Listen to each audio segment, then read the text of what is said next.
Hey everybody, welcome to Off the Anvil, I guess. Off the Anvil, where we do things that are like on the anvil, but it's technically not on the anvil, so I don't want to call it that. I spent a long time working on this tagline, um, so I hope you all appreciate it. Uh, we've got some new faces here. We've got Tyler here in photo format. He That's what he looks like. Actually, that's like a really old headshot, isn't it? Oh, it's at least 9 years ago. Yeah, perfect. Honestly, he hasn't changed that much outside of you actually grow your facial hair out now, but like Yeah, you could say I got fat. That's fine. no, we're gonna move on. We've also got we also got Kyle and Grant here, our friends from Mearscape. You've heard us talk about this project a couple times. So everybody say hi to them. Kyle, you've actually seen on this channel before. He played, I think, possibly a couple times. I think you were on a stream for Reliquaries and for Wildlands. Yep. Yeah, you played a game with us Yeah. in Wildlands, and Played in some stuff with Stefan, Yeah. long time Dwarven Forge fanatic. yeah. But Grant, this Old is your first time here. Yeah, So welcome on. well, yeah. Save for the last week when we attempted it. Yeah, that never happened. Don't. We, as you can see, we're not in the office right now. We are still having those internet issues in the office. So I'm actually running it from my apartment today. I'm actually going to go ahead and mute my Slack notifications so that everybody doesn't think that somebody's trying to get their attention while they're trying to watch the stream. Perfect. If you've been watching on the Anvil the last couple weeks, we've mentioned this project a couple times. ARcana is a. Do you call it ARcana or just Arcana? No, we call it Arcana. Just call it Arcana. That Yeah, makes but we the capital AR in the logo for augmented reality. But yeah, we call it Arcana. right. And if you're wondering what all that is about, we've actually got a video for you. We're gonna play real quick, just a short little 2-minute video, I believe, that'll give you a quick overview of how all this stuff works, and we'll be right back to talk about it. And you can ask whatever questions you want, and we'll actually have a live demo as well. So stay tuned for that, and we'll see you in a few minutes.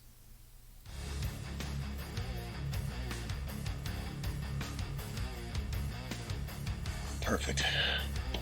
Tabletop gaming is a way of life. There is nothing I enjoy more than getting together with my friends and rolling some D20s. Joe, we have friends coming over in an hour. I know, hon. I'll be right there. Who could forget all those epic sessions of storming the castle, taking out the main boss? Joe, we're going to eat there.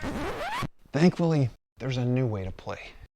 With Arcana, you're going to have access to all your epic adventures right on your mobile device. Introducing Arcana, the most advanced augmented reality platform for tabletop gaming. For years, RPGs have strived to harness the power of digital technology. Now, augmented reality captures the magic of role-playing games and brings it right to your device. Featuring digital replicas of your favorite terrain, miniatures, dice, and cards.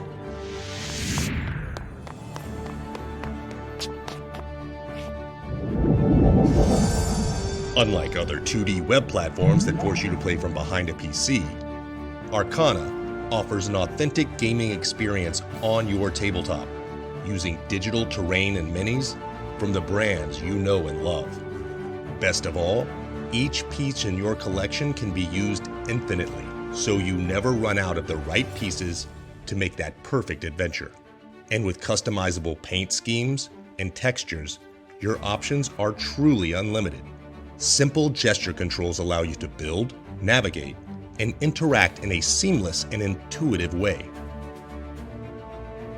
With Arcana in your pocket, you can create, design, and play on the go. Let me show you what I've been working on. Toggle effortlessly between the lean back mode and augmented reality mode for that fully immersive experience. Gather your friends and play a game around the table or around the world. All right, you guys, check this out. To go inside, I need everyone to roll for initiative. Innovative features like Player POV place you in the game, forever changing the way that you play.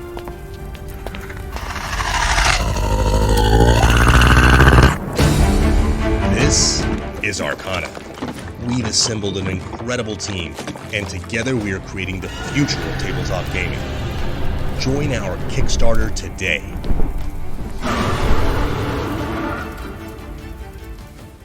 That's right. The augmented reality tabletop is here. Joe! No, I'll be right there. What plates are we using? Hey, how about that video? Who put that video together? Out of That curiosity. would be my co-founder and COO, Donald Bland, who I believe is out there watching. He did a fantastic job. Many edits. I lost track of how many cuts there were, but yeah, he did a great job putting it together. But it's all in-game footage, so nothing there's faked. So yeah, but he did a tremendous job of putting the video together. Yeah, it's really nice. Well, I guess pretty much the whole team is like film guys, right? Like in some form or other. Yeah. We all come from the entertainment industry. Kyle's the director, and I worked in visual effects for 25 years on like all the Spider-Man films and Matrix, and Lord of the Rings, and Titanic, and all those crazy movies. And then we got into 3D filmmaking, and then into virtual and augmented reality. So all those things just kind of coalesced into what we're doing now. Excellent. And so this is something. This is something that's been in the works for a while, right? This isn't something you just thought of. Slapped together last weekend. Yeah. How did this whole thing come together? How long have you been working on this? I mean, so again, I've been working in the film industry for decades, years, and I mostly visual effects, so a lot of 3D, work and stuff like that. I was a computer engineer by degree. Worked at Apple was my first job. So always been at the kind of intersection of creative entertainment and technology. But Don and I, the guy who put the video together, our COO, met at Sony Pictures, and we were both working in 3D. And when I left there, that's right when Facebook bought Oculus, and $2 billion like kind of ignited the whole industry, right? And I'm like, oh my God, this is the future. And I had always tracked VR. So I knew it was going to be big, and I knew I wanted to work in it. So I actually entered the industry and helped form a company called Jaunt Studios, which was the leaders in cinematic virtual reality. So I've been working in virtual and augmented reality now for 8 years or more, which I can't believe. But mostly on big location-based projects. Like I did Marvel Avengers Damage Control with Marvel at all the Void locations, and then How to Train Your Dragon Flight School experience, which is a dreamscape immersive locations all around the country and the world. So yeah, they're like big VR. You strap a computer on your back, and it has a headset, and it's fully trashy, and there's heat and wind and smells, and you go through a maze, and I can make it look like anything. Like Avengers Damage Control, you were in the Doctor Strange's Sanctum Sanctorum, and then on top of a helicarrier battling Ultron, and just these amazing landscapes. You never tried it? No, I'm trying to figure out. I've played a couple of I played a couple of experiences at events and conventions and stuff. I'm trying to think of. Yeah, not the same thing. Not the these same are thing. Like, no, these are like, those are cool for sure, but most of that you're just putting on the headset and you go into VR like you would have at home. These are like mazes, like you get locations that you go to, and they're like mazes, right? And we can project in AR, everything is perfectly mapped with the camera systems around. It's like motion capture basically all around. So it's motion capturing you as all the players, and we can make you look like whatever you want. So in Marvel, you're, superheroes. And when you look at each other, you are seeing your player friend as the superhero. And we can project anything we want onto these maze walls. So if you actually touch a wall that may look like a spaceship or the Death Star or whatever, you actually feel it, or a table, or a thing that we can turn into a droid. So you have all these tactile sensations and heat and wind and smell and all these things. So you're working all your senses. It's just incredible. Unfortunately, COVID, of course, killed a lot of those institutions. But in fact, the Void, which we did the Marvel piece with, here is coming back now. So that is very exciting. And Dreamscape Immersive is still open, and all these are still playing. So anyways, working on all those big location-based experiences, but in the back of my head, I was always thinking, this is the perfect technology to marry with tabletop gameplay, right? Especially augmented reality, right? I had, I grew up in Central Illinois, and, as a kid, and got into D&D when I was 7 and just absolutely fell in love with it, but there's nobody to play with, right? Very hard. And I've always said time and distance is the enemy of this game. especially when you get older and you go to high school and get married and get a job and all those things. We all know, like, you get most of your game group together and one person can't make it or something like that. So I was always looking for a better way to play this game, either in person or remotely, but especially like remotely. And then COVID hit, and I'm like, oh my God, we need better tools, because Roll20 and Fantasy Grounds are interesting, but they just always literally left me feeling flat, right? It's like this Zoom screen. It's not very immersive, and it just kind of takes some of the fun out of it. So that's why I thought augmented reality would be perfect for this. So 3 years ago, this past Christmas, actually, I was looking around and I figured, somebody must be doing this, and I couldn't find anything. And so I'm like, you know what, screw it. I'm just gonna, this will be fun. I'll, roll up my engineering sleeves and just dive in. So started developing this in Unity, which is a game engine, one of the two major game engines, Unity and Unreal, and just started building it. Actually on my mom's kitchen table at Christmas 3 years ago. And, it just started taking on a life of its own. It really, I was having such a blast putting it together. And I've always dabbled in, making D&D character generators and this and that and the other thing, but this just really, I knew I had something. And it just took on a life of its own. And then, we started pulling in Eric McIntyre, who was a friend of one of my friends, who's head of the LA D&D Society, and, a part of the team now. And then Kyle, of course, and then Joe, and, of course, Don. So I showed it to Don, and, he was working in the augmented and AR, VR space as well. And he saw it and he's like, oh my God, we have to form a company around this. And so we did. And the more that we showed it to people, the more people were just blown away. Like, seeing really is believing. Like, what you see here today is just a glimpse, because we've always had the problem in the 8 years of AR, VR. How do you showcase an immersive experience in a 2D medium? It's just not the same thing. Yeah, for sure. Yeah, like that's kind of the thing. Like, my only real experience with that in particular is with VR. Tyler and I have a friend. He also works for Dwarven Forge, Miles, who is super into VR, and he can speak to this even more.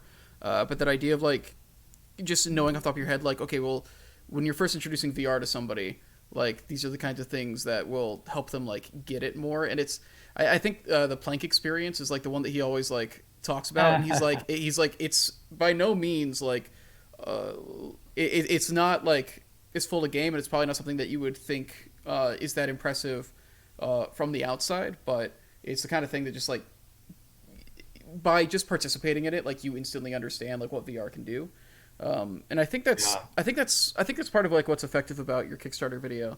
And even when you did that teaser that you put on socials a couple months ago, where you just had, like, the two pieces. One was in AR, one was in real life, and he just, like, I think that was actually 2 years ago almost. Is that 2 years ago? I think at least a year, yeah. But yeah, we had the two. That's one of the things, like, what's cool. So I wanted to create a better, more authentic experience of playing around the table with your friends, right? And with our product, unlike, some of the other things that are just on PC or on the web, like, you can actually play with each other around the table still, right? This is your visualization tool, and you can build, as big as your dream, and way bigger than maybe you could in physical stuff. But yeah, no, we love the physical stuff too. And so I wanted to make this as realistic a portrayal of that, which is why we partnered with you guys. You guys make, the best sculpts in the industry in terms of terrain. And, like, that was one of the key things that I wanted, is to make this realistic. And so, that was kind of one of the first showcases of showing, hey, we've got, side by side, it's like, here's the fake piece and here's the AR piece, literally on the same table next to each other. And then I think Joe went in to knock it over, and his hand goes through the AR piece and knocks over the digital or the physical piece. So yeah, it was just a showcase of, and that was just a early scan of your stuff too. So we're absolutely going for as close to realism to all of your pieces as possible.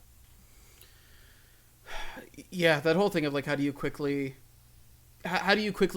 get somebody to, like, understand your thing? It's something we have to think about all the time too with our terrain, is, like, how do we efficiently, because we can do, like, a long 20-minute video where we walk through all this stuff and all the ways it can go together.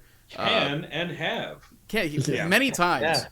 And I know, because I've watched those, because I had the same questions. I'm like, I watched every single video you guys put out through the Kickstarter, sometimes twice. And that was something we talked about when we were putting our Kickstarter. Like, people don't watch the videos. I'm like, I watch Dwarven Forge videos twice, and they put them out every day. And I love them, because I'm like, oh my God, this is what I can do. And I think what's inspiring about this technology is that the the magic of D&D is sitting at a table with your friends. Mm-hmm. If you can't, that's the worst case scenario, is that you have to play with Roll20 and Fantasy Grounds. I've done that for 2 years. I'm done with that. Like, I want to be back.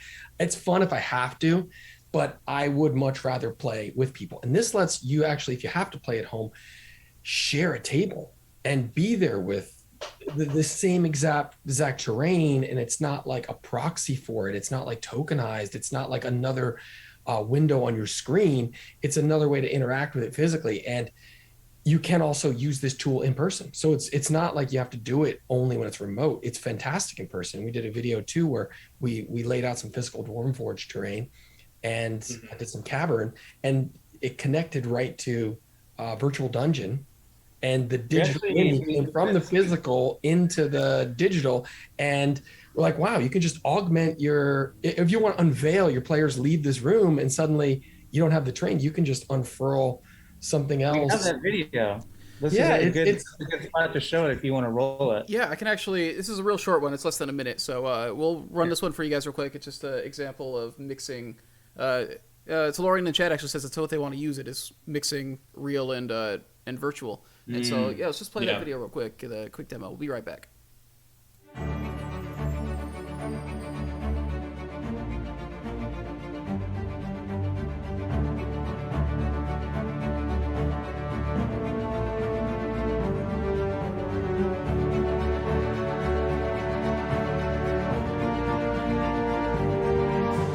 Kyle Newman from Mirrorscape, and this is ARcana Augmented Reality Terrain. We've got physical Dwarven Forge, Cavern over here, and we've got Fat Dragon Dungeon right here, and you can seamlessly merge the two on your tabletop, so you can use your pre-existing collection with your digital collection.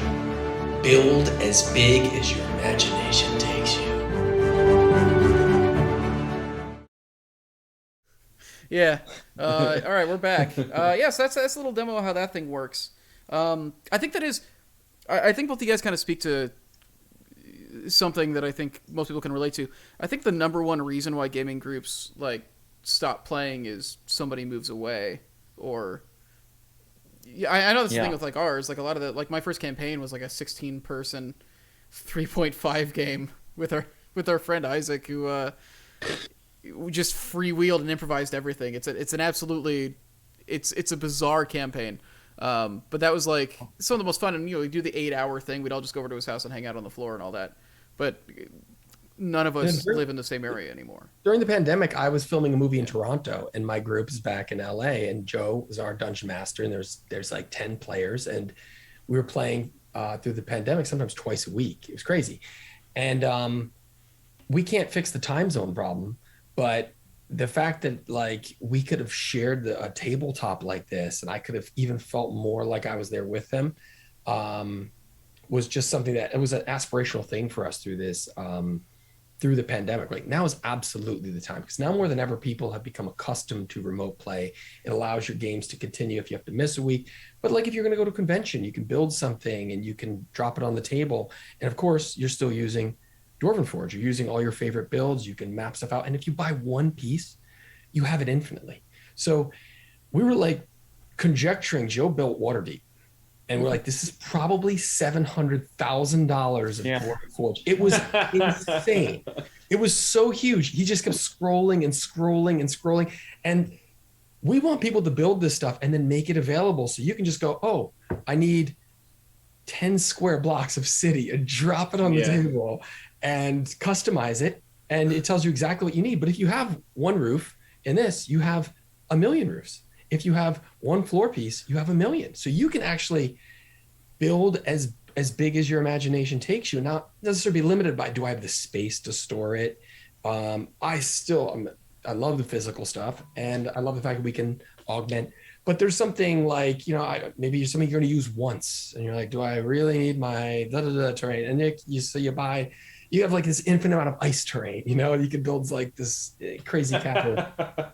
Or someone takes you someplace you weren't expecting and you don't have that terrain. Boom, you go into this, and people are going to customize. Well, that would be certainly from like a DM standpoint on my side, right? Is the aspect of, hey, I'd really like you to go to this tower. I've made this tower, and I'd really like you guys to go there. I don't want to say you have to go to the tower, but I'd really like it if you guys And could I go to built that it right tower." here, you know. And it's really cool. And they're like, "Yeah, but these mushroom people over here are real sketchy.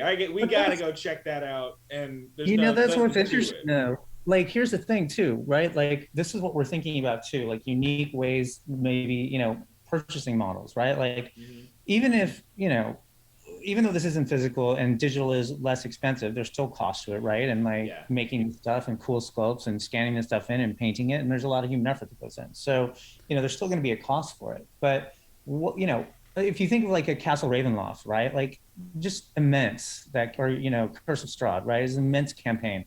And your players aren't going to maybe go to like 80% of it or whatever, right? Like there's all these different areas they're never going to go. So we could make campaigns and maps available, right? And you can purchase them as you go, and they just drop on your table, right? Sure. So that you only need to get the stuff that you are actually going to go to. Or you can build and mix and match all these things, and like you say, just like Kyle was saying, carry it in your pocket, like having all this stuff with you. One of the cool things about this platform is, again, not only can you actually play around the table with your friends, right? And it's not just remote, although, to your point, like if there's always that one person that can't make it or that moves away, 5 of you can play around the table, and that one person can beam in. You'll see their video, their avatar, where they would actually be standing around their own table, right?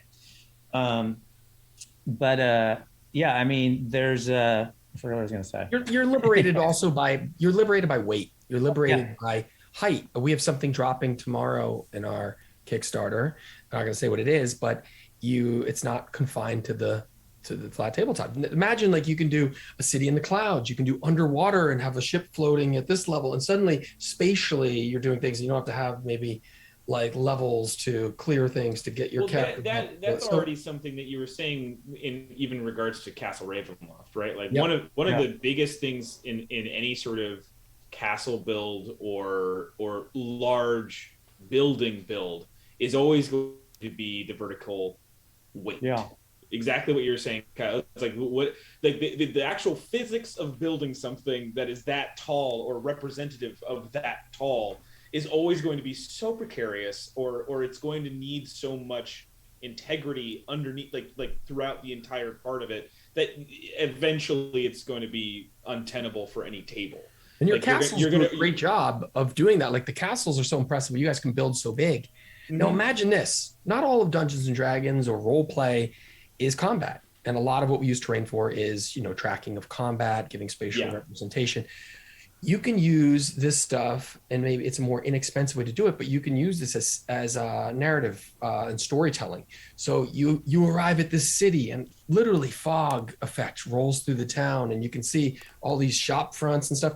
It can spawn role play. I'm going to go into this store or over here. It's stuff you wouldn't necessarily want to take the time to build because it's not going to yield combat, or maybe it's going to feature for 10 minutes, but this is scene setting. You could have Strahd's castle impressively built into the sky. You maybe don't want to spend $11,000. You don't need it all, but maybe you do a smaller version of it and put it on your table just so people go, oh, that's what it looks like. So it enhances the theater of the mind. It gives an extra layer. And then you get into it. Maybe you want to drop physical terrain on the table when they get to this combat. But there's different ways to use this beyond just combat that's setting scene and aspiring for players to immerse. That's what you said in regards to Joe building Waterdeep that I thought that was really interesting too, is that same exact thing. If I'm going to build all of Waterdeep and a player is going to be able to, let's say, this is housed in a way, correct me if I'm wrong, this is housed in a way where a player could see access to it when they want to or something, and then I'm going to look through the whole city. Like, I want to see something. What is this over here? Like, if my character is someone who's an urban rogue or something like that, so like they know the ins and outs of all the alleyways and stuff. Yep. And you're as the DM purposely placing things.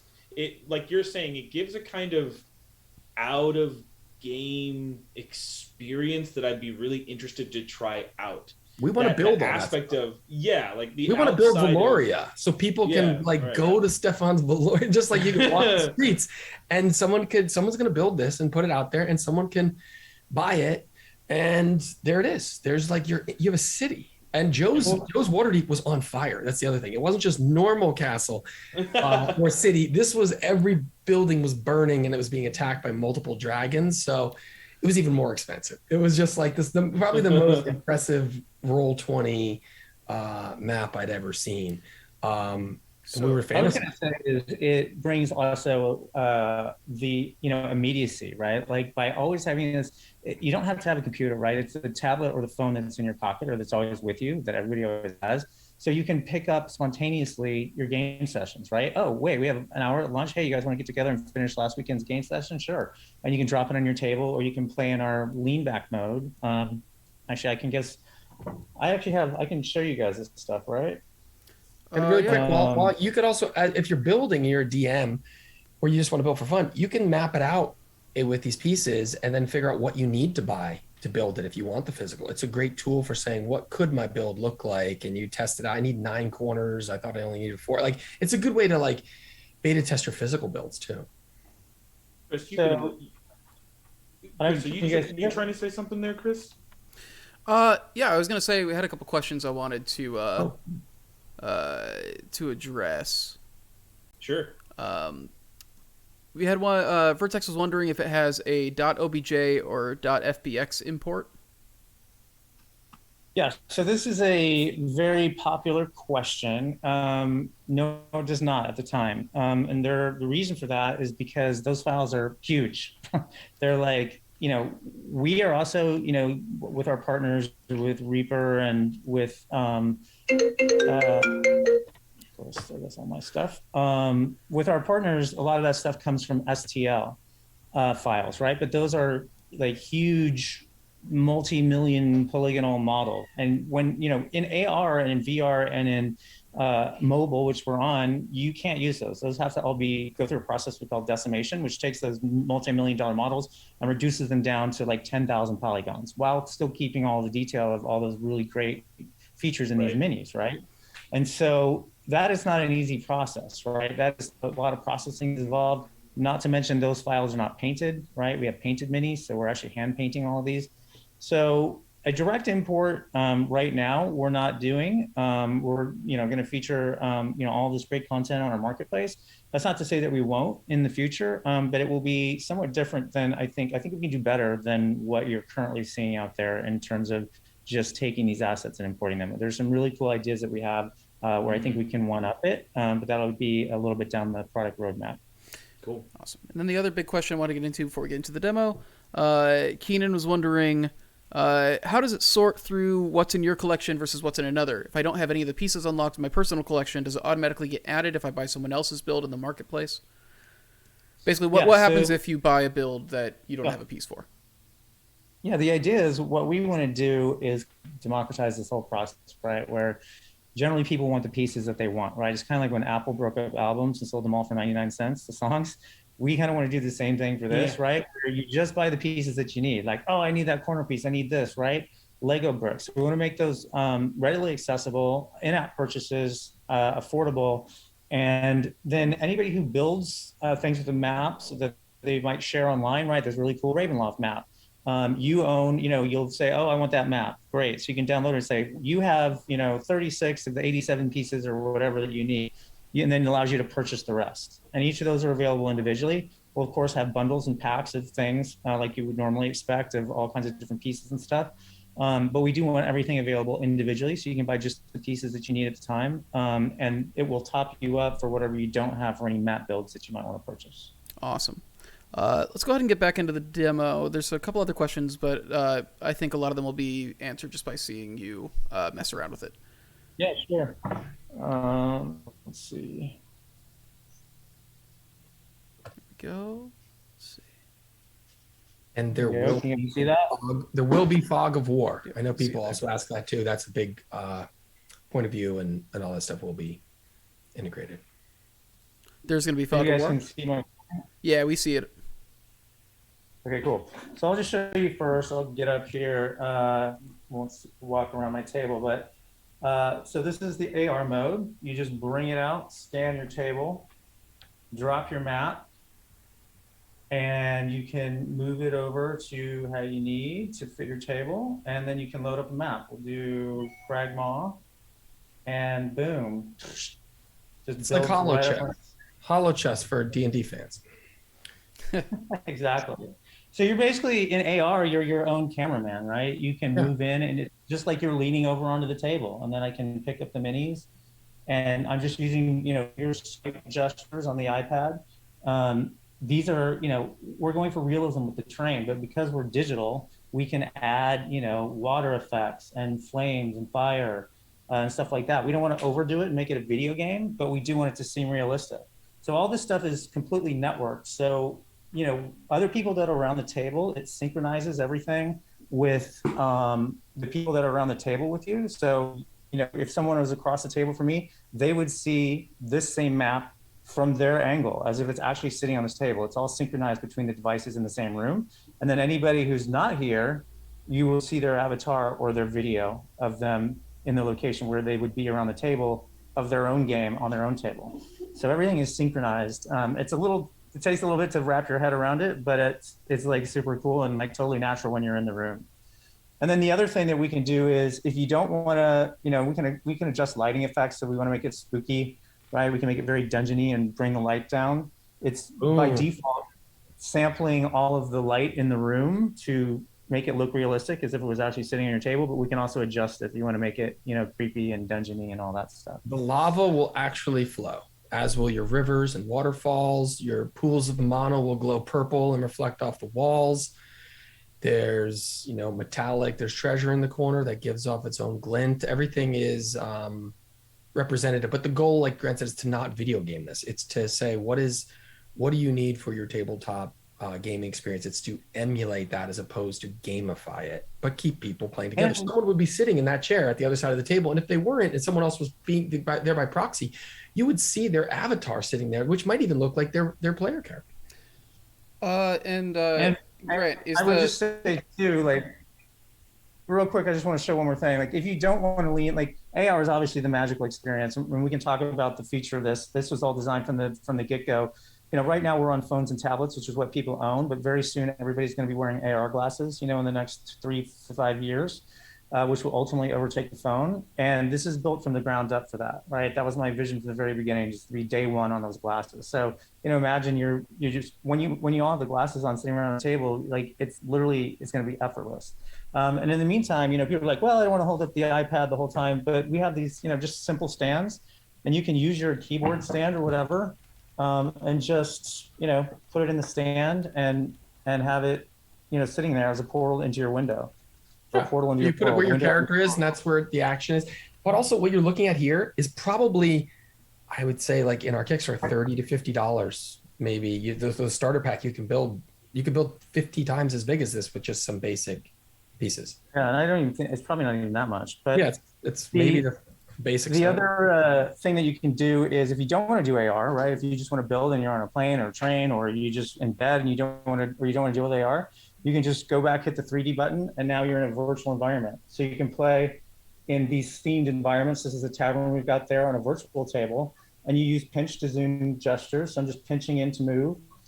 3 fingers moves you around the map, and you can actually get in and drop into the action into your player's POV, right, like this, right? And then look around with 2-finger gestures. So you can play just as easily in this mode with people who are playing in AR or eventually on the PC port that we have as well, that we unlocked during our Kickstarter.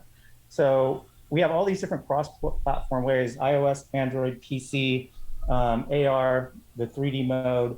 Everybody can cross-play all in the same games, depending on what you want.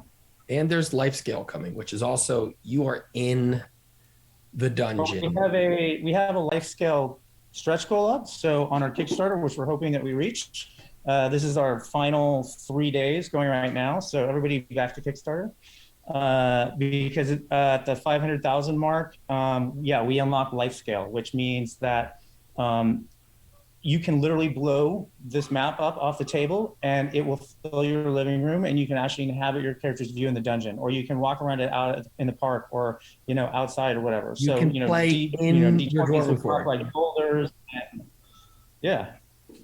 You open a door and it's suddenly scary. Yeah, like what's behind that door? Suddenly, like, I don't know if I want to. You open that door. You know what I mean? Like it's a different type of feeling when you're in the terrain, and it's impressively wrapped around you. There's a certain immersion that happens, which I think, as a kid, I only dreamed about, that's why it's What it cool. does is it uses the same system like when I was showing you on the tabletop and moving the iPad around. And again, it's really hard for you guys to see without another camera on me what I'm doing and stuff, but I'm just moving around with my iPad on the table as if you're leaning into the actual physical terrain on your own tabletop. But the life scale stuff, uses that same technology because it's basically mapping the entire world around you so it knows how I'm moving. So I can literally walk through my dungeon, with the iPad. So that's what life scale is. And it's amazing. Awesome. I got a couple questions here. Let's see.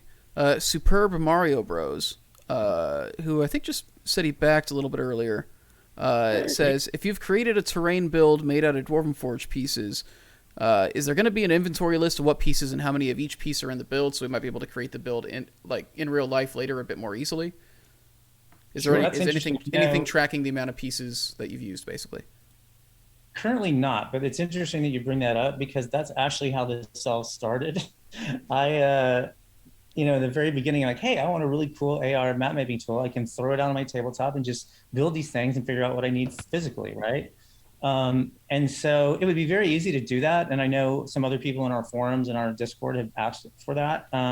So yeah, maybe it's not that difficult to spit out a list of the pieces that you're using in there. That's kind of a no-brainer. We just have to give you a button to do that. But we definitely have it on our list as a potential. Awesome. Tellurian's wondering if you can export it as a top-down or other view image, or would you just have to take screenshots of it? We will most likely give you that capability. So what we're also going to do is, the grid that's on your table and that sticks there, we're going to allow you to put negative space terrain on that. So you can upload images and have just a field or, cavern or water or lava or whatever underneath there to make it easy. Then you can place pieces just like you would with Dwarven Forge terrain around it. Those could potentially also be animated. And you can also use, bring 2D maps in there, right? Like if you have some weird campaign, you don't have the pieces, you don't want to buy the pieces or whatever, you can just bring that map in and use your 3D minis or 2D tokens on there as well. To do kind of a hybrid solution. Obviously, the ultimate expression is the 3D terrain, but we realize, not everybody's going to be able to afford all the terrain they might want for everything. Or, we may not have some of the more esoteric pieces at the time that you need for this particular homebrew campaign of yours or something. So you'll be able to upload maps as well, just like you would to, like a Roll20 or something like that, and have it, but it will be stuck to your table as if you'd actually rolled out that battle map on your tabletop, and then you can use 3D minis or tokens or whatever. Yeah, if you used to draw maps in a notebook or graph paper, you could literally get it in, slap it on the table. You could then stick campfires over it, but still have that very rudimentary hand-drawn feel. You could just add what you want. You could play with both. I mean, that's what's so fun. It's not like we're locking you into it. It's a tool for storytelling. What does your campaign need? Your campaign's mostly role play, but you want to have some cool establishing locations or recurring locations. This is a great way to support that. If you're combat heavy and you never know which way you're going to go, it gives you an entire library of options to roll with your players rather than railroading your players because you built it or that's all you have. And I have a pretty extensive Dwarven Forge collection, but there's always some where I'm like, oh, I don't have that. I don't know. What do I do? Well, guess what? It's going to happen here because I don't have enough mountain, you kind of at a very economical way can do that and then have these things in your arsenal as a DM to unleash it on your players. And like I said, just open up a door and it opens up a whole new world. And it could be that's where augmented comes in, You can use something that you upload on the flat image also as a template to build 3D terrain on too. You can sketch things out or use a previous map and then use that to drag out actual 3D pieces. So total hybrid approach, whatever you have available. If you have a favorite game system, a lot of times they're published with maps, and you could literally lay that down and use that as your blueprint to build upon. Yeah. Finley's wondering if the fog of war applies to the whole table, or if you can make it so that users can only see what their mini can see. Stuff like that. We are still playing with all of that. We are prototyping things several different ways, and we may give you the flexibility to do both, right? where the GM has control of what the entire group can see. I think ultimately, you want to be able to do that. It's interesting because when you start thinking about the realism of this game that we play, right? Like, where you can actually make it more realistic. Like, I, of course, can let you see only what your player sees, right? And we know that your player can see 60 feet dark vision, or you have a lantern and you can see 30 feet. And I can actually, because this is all 3D based, it will literally, we can make the lantern actually cast 30 feet and that's all you'll be able to see, right? And so that makes it very realistic. But that's not how we really play, right? Like around the table, like you're not whispering to people what they see. It's like you announce it, usually the DM, and the party hears it, assuming that I guess the party is communicating with each other, right? So it's interesting when we start talking about that. It's like, well, how do we want it to work? And this brings up the whole thing about now that we have these tools and this new play. We've only played the game the way we played it because it started out with paper and pencil, and we've evolved from there, and it's amazing. But we have these new digital tools and ways that we can now overlay. And it's like, how can we evolve the game? What does it mean to play in a digital context on our actual tabletop? But it's interesting when you start talking about like those types of things, because do you want it to play exactly how we used to play, or do you want it to play in a more realistic manner? So that's why we're still messing with this stuff, and we might give you both ways to be able to pick. And also spirit guardians could literally be up on the table. You could have a wall of flame that's literally flickering and burning. You could have a character who's now been fairy fired and they can be glowing, and it changes the vernacular and the shorthand rather than being which one was hit, which one's really badly injured. Well, that one could be pulsing red and that one's really injured, and it gives you, if you're blood could be spurting out of the mini. What'd you say? Blood can be spurting out of the mini. Yeah, you could do a holiday build. You could do a blood build, and all the walls are just streaked in blood. You could do candy cane terrain. You could do, like, that's what's cool. Like, there's going to be customization, so you could. Right. Somebody gets to half hit points or 25% hit points, and then all of a sudden has wounds on it. It goes from a giant rat to a wounded giant rat. Yeah, like there could be model changes. Indicating conditions is just it's a visual shorthand that could be, added to this, especially if you're streaming and you watch popular games. I know you guys do, like, you've always been like the battle cam for Critical Role, and you're watching this train and it's like, which one's got a ring on it or which one's injured. Now you can just look at it and know this one's been, amped up with this, and this one's, limited with exhaustion, and this one, and you'll know. And it changes the way people can visualize the game. Yeah. Well, that's huge. It's huge especially aphantasia, right? with stuff like that. One of the players I routinely play with has that, and he can't do theater of the mind battle quickly. And so that's always a thing where I'm like, okay, I'm gonna have to draw out something, even if we're not gonna play with minis tonight. I need to draw something out, and you need to know the relationship of this stuff so that you can talk about your abilities. And so that's also another thing that's really cool here is, again, the quick drop of like, cool, you want to bring up ARcana real quick? This is what I'm kind of thinking of. This is what you're dealing with. This is the space in it, and just seeing this is what I'm talking about is really it's really helpful. Exactly. One of the things that you guys just brought up, which I want to touch on, is the battle cam thing, right? Like, we're all used to seeing these kind of streaming sessions like this with the talking heads and the battle cam in a corner, which is, okay, but it's like you can't really, even, live events where they've got, you're on stage and then they've got this tiny little TV with the battle camera, like, what the hell's going on?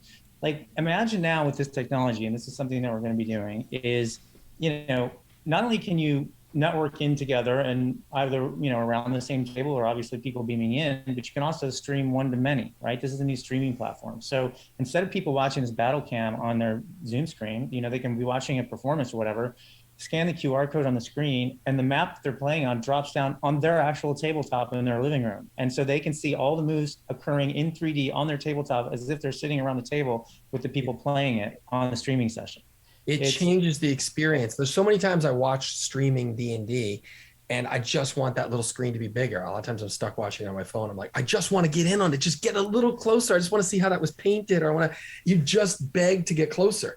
And this one is, I can go into it and customize it. I'm like there in the combat, and then I can look up and see the person playing, and I can, I don't know. That to me is so exciting. And when a DM says theater of the mind, I know I'm not supposed to say this. I'm just like, oh, go to hell. Like, put it on the table. Like, I've got all this terrain. What are you doing? Theater of the mind? Put the cavern on the table. Let's go.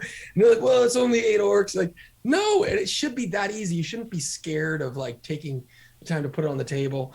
I don't know. There's something fun about knowing how you're flanking somebody or going into it. It loses that. And so anything that can get it going quicker and help the battle become more tangible to me is exciting. And sometimes I like theater of the mind, but sometimes I'm just begging for seeing it, and if you can get there quicker and faster and there's no limitation to it, that's exciting to me. That's what I'm talking about, the immediacy, right? Like you can just literally drag this stuff out very quickly and like eat that room real quick, drop out those tiles and those minions, right? Crap, wandering monster, 2 gelatinous cubes just drop down and you're sandwiched between them in this 30-foot wide tunnel. What are you going to do? I don't have that stuff. I don't have any gelatinous cubes. Boom, there it is. That's to me is the randomness is now harnessed, and you can unleash it very easily from your pocket. And everybody has this phone. It's not like we're saying you have to get these goggles and you have to go get equilibrium sickness. Every time I put it on, it's 10 minutes later, I'm like, oh my God, get this off my head. Like, it's cool. I want to love it. But God, I can't spend 3 hours in there. This is easy. Like, it's just, it's my turn. Here I am. I'm going to go do this. I do my thing. Okay, back to this. And now we're talking about who we're going to rob. And that is why I picked augmented reality, right? I worked in VR for years, and VR is an important part of all this. But AR, and this is why Apple is very bullish on AR, right? They're like, yeah, VR, yeah, okay. But AR is you have a pass through there. Even when we have the glasses, they're going to be clear, right? You're going to see your friends, and it's going to beam all the extra stuff onto your retina. You can still get around the table. We just played a session, actually, which we're going to be posting up either today or tomorrow, of our hour-long play session where we're playing this, because lots of people want to see how this is actually used. And it's a blast. Like it's really intuitive. You get in there, it's like you literally think the map is on the table, but yet you're still around the table and you're still doing some of the theater of the mind. You're still doing the role playing. You're still doing all your play acting, like all that stuff. And then when you're ready for the combat, you can see it through your screen that's sitting in the stand, or you get up and you, like you would in real life, you stand up, and you stick your head in the terrain and see what's going on. It's very much the same kind of organic process. And it's only going to get better with AR glasses as we move forward. But right now, it's wicked fun and really a very useful tool, for immediacy and for being there with each other. And that's what in VR, if you have the headset on all the time.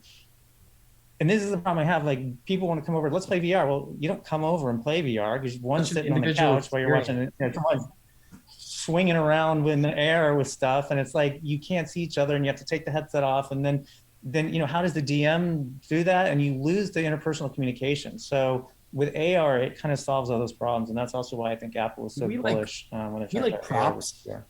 Yeah, AR, it's a appealing skin on it that you can add as much as you want or not in life in general, and how it's going to be advertising on the moon and things like that. You take your things off, it's not there. But like, we like legendary items. I found this like flame greatsword, you know what I mean? And the DM can put that on the table and you can be like, oh my God. Or if you have a spouse or a partner that thinks this stuff is ridiculous, you could have taxidermied heads of all your conquests on the walls or all your magical items, and they come in the room, they don't see it. But when you put on your AR glasses or through your phone, it's all there for your friends to see. So it's another way of, making it special and bringing it to life. And I love the idea, like your character suddenly has a new look or gets new armor. You can go change that armor instantaneously if you attune to it, and suddenly your mini, drop it right on the table in the game, and now it looks a little different. Like, that's the dream of this stuff, is the customization, the playability, and that it becomes more in sync with the character. What we want to do is really, we're starting out with, the base product that's going to be coming out this fall, winter. And it's very understandable. It's a better virtual tabletop. We actually call it a ARTT, augmented reality tabletop. And it's easy for people to understand. It's like, oh, this is kind of like, 20, but it's in real life. It's around the table. I can still get together with my friends. But we have grand plans for what we want to do with that as the technology develops. And also a big part of that is like the user creation tools, right? Like giving people the ability to carve out that river with running water or lava flows, to paint up In fact, I'll share my screen again real quick. Well, just before that, just before we do that, Chris, is there something else that you were hoping to ask or say? We're approaching 7 o'clock, so I just want to make sure we're still good. We got a number of questions. You can go ahead and show what you wanted to show, and we'll see and get through that. I've got an eye on the rest of the questions. Yeah, no, yeah. We did have a question. So the frame rate is like a really solid, like 30 frames per second when you're looking at it. Yeah. Sorry, what's that? So the frame rate when you're using it is like a solid like 30 FPS or. Yeah, oh yeah, totally. I know actually what you're probably seeing on here, and we should definitely caveat, I have no idea what it's looking like on your end through it's a bit choppier coming through the screen share, yeah. But, yeah, no, it's absolutely smooth, and that's one of the things that we should have emphasized because no, you have to have that. I mean, certainly in VR because you get sick, but also in AR. So that's what I was talking about, the optimization and needing everything to be very performant for mobile and AR. Now we have a very, very stable frame rate, so it's silky smooth and it's just like real. But what you're seeing is zoom and the lag there, so that is not in the actual product for sure. But what I just wanted to show you real quick is like some of the customization. So here's all the pieces you can drag out. Here's different paint schemes, right, that you can choose from, and you'll be able to get all kinds of different painted pieces. You want a mossy piece, boom, you just do that and then drag it out, right?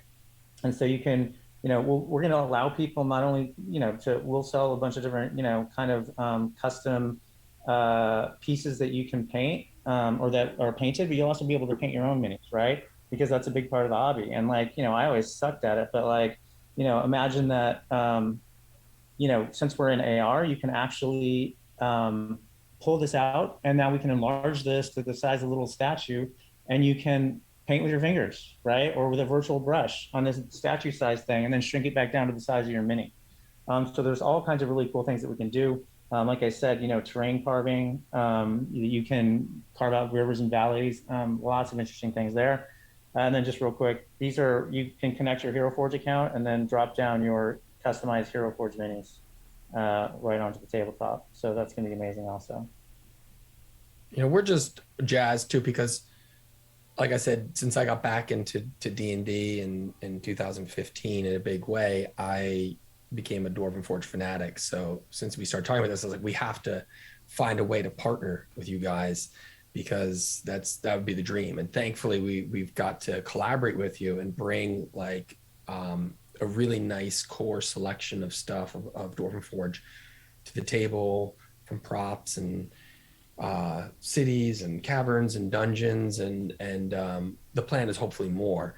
And so you guys have just been such awesome partners for us. Yeah.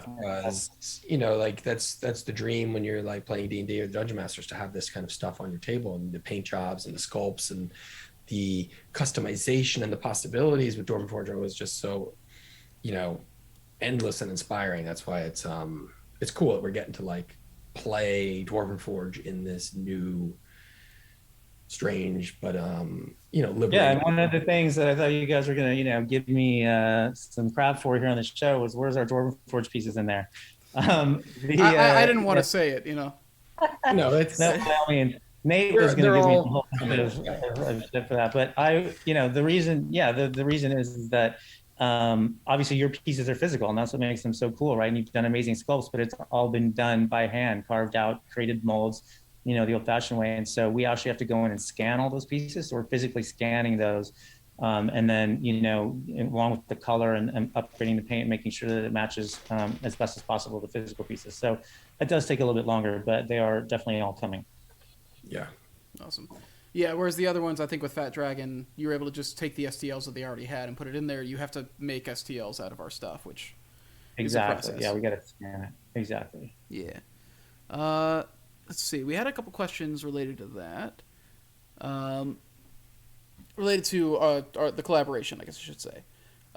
Hoppy Hippo was wondering, as a long-term project, will you be doing a subscription-based system or is it just purchase-based? Yeah, so there will be a subscription. Right now on the Kickstarter, if you sign up, you'll get unlimited hosting, and that means that you get to you've got a cat in your face. Yep. Yep. During the Kickstarter, if you subscribe now, you will get at the $50 level and above, you'll get unlimited hosting, meaning you won't be charged a subscription for hosting. But after we launch, most likely we'll be moving to a subscription model.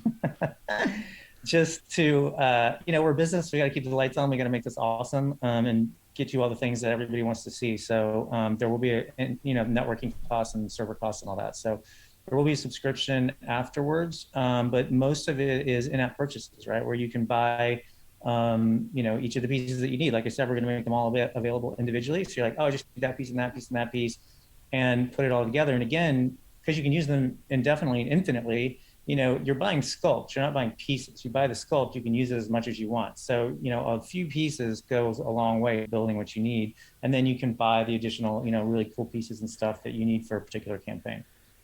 And then I'm not sure how much we can answer this one yet. As companies that you work with, like Dwarven Forge, for example, come out with new products, such as the upcoming cities too, are there plans to update constantly with pieces of terrain and miniatures from new sets from those companies? And if so, how often would those updates happen, and how quickly would they be implemented into the catalog versus the physical release of the products? I don't know if we have the specifics on a lot of that. Yeah, what I would say is obviously we want to do as much as we can, right? But again, we're starting with, and it was many months of discussion between you guys, the Dwarven Forge, and us to determine, as Tyler knows well, what pieces should we do? What are the best starting pieces? And, the sculpts. Yeah, exactly. That can be used together and so forth. So it's a lot of coordination and stuff. But now that we know what we're doing and we have a cadence, we want to bring all this stuff out. And of course, some of that has to do with business related decisions and so on and so forth. But, we want to bring as much as we possibly can to the platform. In theory, you guys are going to make, say, cities, and you sculpt it all out and you get your prototypes and you have to send them off to China to be made. For us, it's not as long of a process to translate your prototype into a STL. So in theory, it could be future products that are coming or announced. It could be absolutely ready in coordination with it, if that was like the desired type of thing. So it's not as the physical piece. It's got to get sculpted and painted, and then the scan takes time and doing all that. But in theory, we'd love to be, the dream for me as a fan would be we're in sync, and if you guys are putting out a new product, then hopefully Arcana could then be right there, with you. But obviously it's per project and per thing. But we're a big fan of the entire back catalog of Dwarven Forge, even back to the resin stuff. And I think there's, so many fun things to do, and maybe exclusive new types of things that, that you're inspired to, Dwarven Forge be inspired to make for this. That's only AR. some things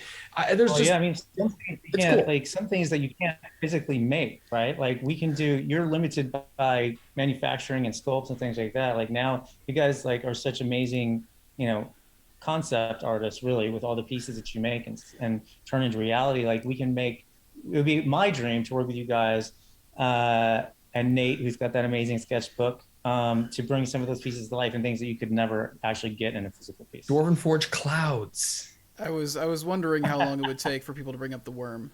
Yep, there we go. We famously, at one point, I wish I had a picture to show. We famously have this worm that we were wanting to make during Hellscape. It's this massive lava worm, and it was way too big to make in anything. It's a phenomenal sculpt, and we have the master of it. The answer is yes. Talking about. Yeah, that's what we want to do. Yeah. Absolutely.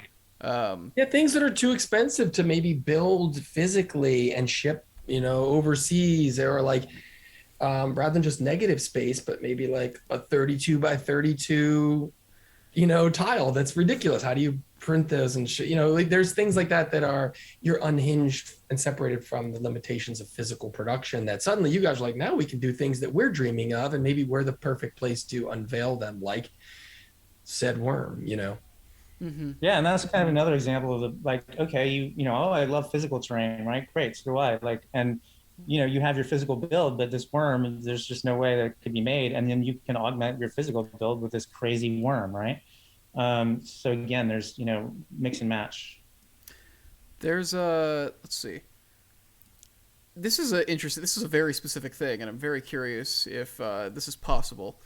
Are the capabilities of the AR technology such that it can recognize, or if we as users can designate in real life miniatures that are physically on the table, and have the animated effects interact with those miniatures as they move around on the table, such as a glowing green ring to indicate a fairy fire target around the miniature, which would then follow the mini around as you move it around. Is that possible?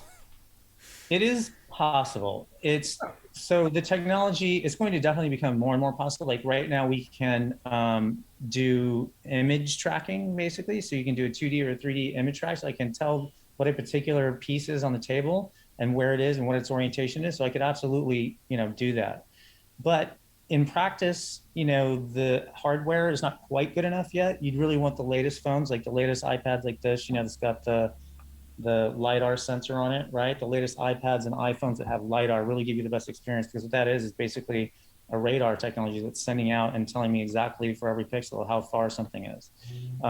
So it's getting better, but on a truly practical level, not great. The other reason that we didn't want to do that is we started out with, tracking physical things or having physical cards, which a lot of people have done in AR, but it's not a great play experience, right? Like you have to have, then again, physical things with you. One of the, like I'm saying, the immediacy of this is you've always got your phone in your pocket. Oh, let's pick up last week's game. I don't need anything else. I don't need tracking markers. I don't need headsets. I don't need physical things. I don't need cards.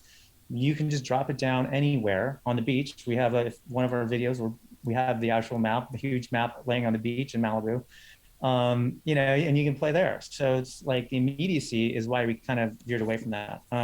That will get more and more possible in the future, but right now it's kind of just kind of gimmicky. Hey guys, I have to depart to pick up my children, but yeah, I'm gonna let Greg continue. I am eternally thankful you've had us on the show, and also for the partnership. You guys are the best. So I can't wait to see City stuff. I know you said that video is going to be on YouTube. Later, I'm going to watch through what's coming. And again, thank you for having us. And do check out the Kickstarter. I'm going to let Grant continue. Thanks. Yeah, and I've actually only got about 5 to 10 more minutes as well. But yeah, let's answer a few more questions. It'd be great. Yeah, I'm gonna make a quick. Yeah, I'll read one out real quick.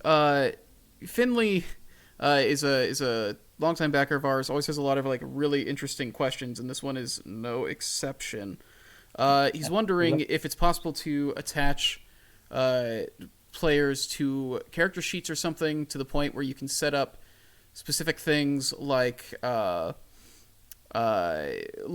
scroll or something that's written in a specific language, and so only a character that can read that language can actually interact with that.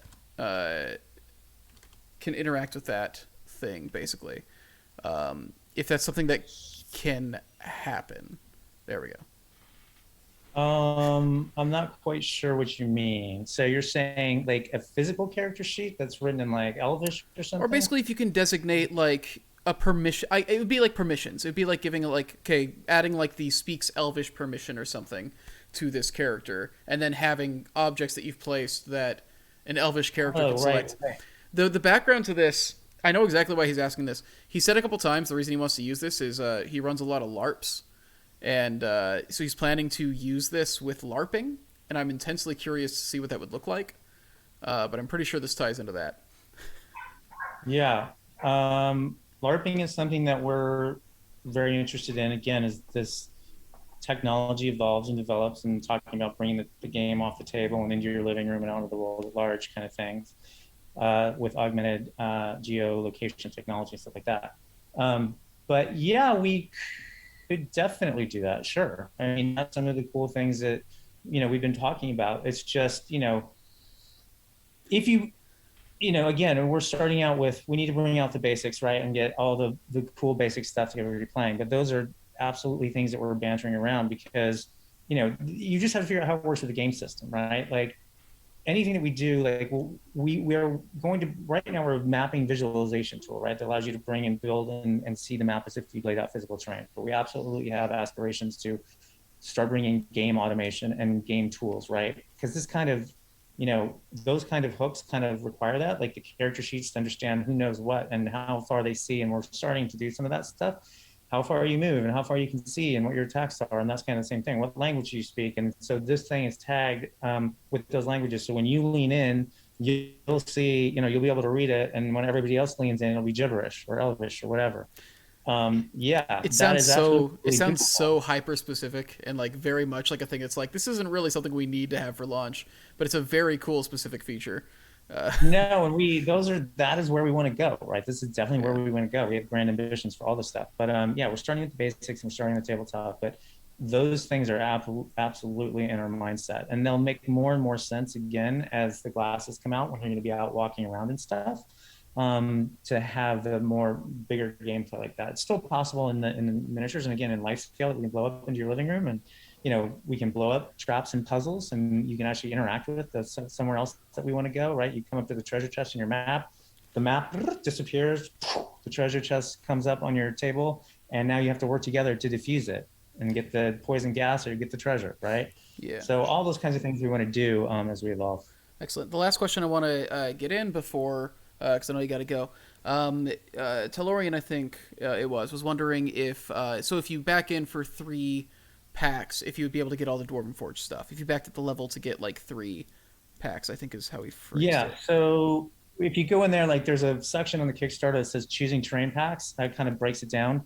But if you go to the level to pick, it's like you get to pick 1, you get to pick 2, you get to pick 3. So if you pick 3, you could pick all the Dwarven Forge ones or all the Fat Dragon ones or whatever. And then if you go the step up, you get all 6 and some additional stuff. Right. And then there's a bunch of really cool add-ons. We've been adding an addition one every day this week, and we've got one last one for tomorrow, which is going to be really cool. And then, it ends on Sunday. Awesome. Yeah, because currently, I guess, for people who are watching who aren't aware, basically Tyler and a couple other people on the team went through and picked out, like, these are the sets that would make sense for a starter set for dungeons, caverns, and cities, basically. So we've got, like, a pack for each of those. And we'll do more in the future, but that is what it is starting with. Yeah, absolutely. And thanks so much to Tyler and everybody who helped with that.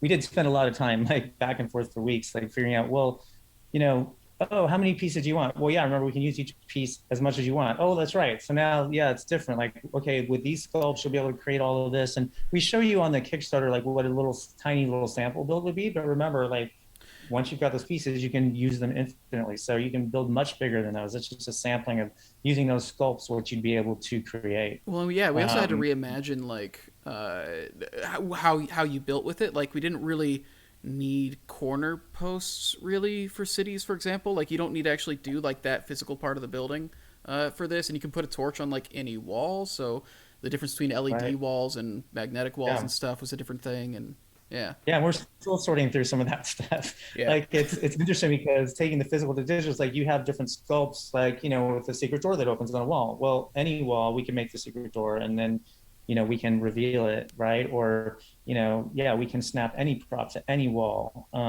because we don't need to put magnets in there and stuff. So we're simplifying some of that stuff and making it more flexible as well, because we are digital, while still keeping, we wanted to keep all the cool features of what you guys have done, right? Like amazingly intricate, the little levers that work, magnetic levers, and the torches that flicker.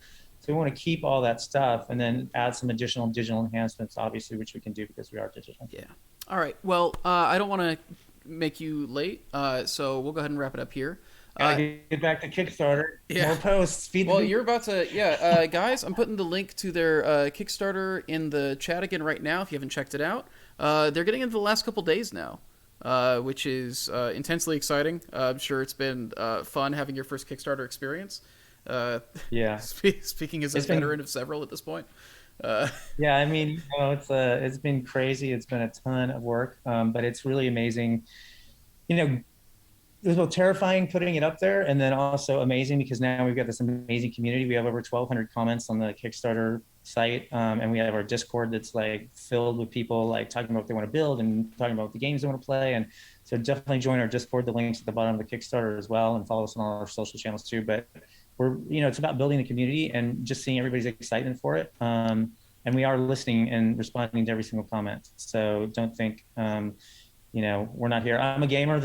I built this because I love this community and I love this game and I love playing with terrain, and I'm a fan, and this is something that I've wanted forever. And so we're here to listen and to make it the best it can possibly be.